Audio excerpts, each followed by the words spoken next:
Bonjour à tous, Skyler est ici pour te chanter l'histoire d'un oiseau, le rouge-gorge.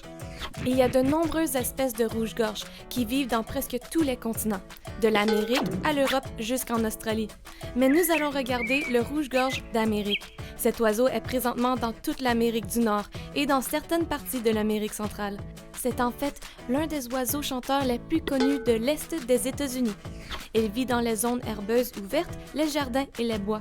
Tu peux le trouver dans la forêt ou peut-être dans ton jardin. Son nom lui a été donné à cause de sa ressemblance à le rouge-gorge européen. L'oiseau a une poitrine rouge caractéristique, une tête marron, des ailes et des plumes de queue extérieure blanche. On le reconnaît à ses ailes qui battent rapidement et qui lui permettent de voler vite sur de courtes distances. Cette beauté se réveille tôt le matin pour trouver de la nourriture sur le sol et en cherchant dans la terre.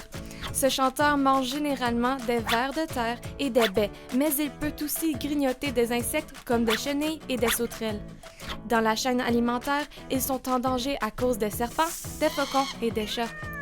Quand le printemps arrive, le rouge-gorge d'Amérique est l'un des premiers à pondre ses œufs. Il construit un nid dans les arbres ou des corniches faites de brindilles, de racines, d'herbes et de papier moulé dans une couche de boue. La femelle pond entre 3 et 5 œufs d'un bleu vif. Une fois les œufs pondus, la femelle reste dans le nid, les cachant en s'accroupissant dessus pendant 2 semaines environ.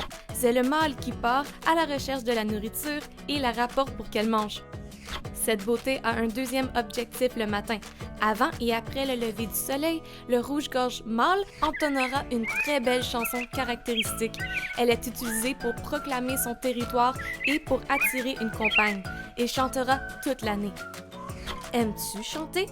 Savais-tu que tu peux chanter que ton Dieu est bon?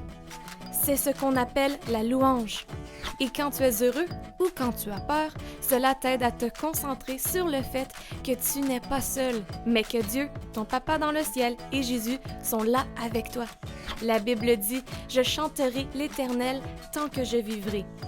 Cela signifie que, où que tu sois ou quoi que tu vives, tu peux simplement chanter à Dieu et lui faire savoir ce que tu vis parce que Jésus t'écoute.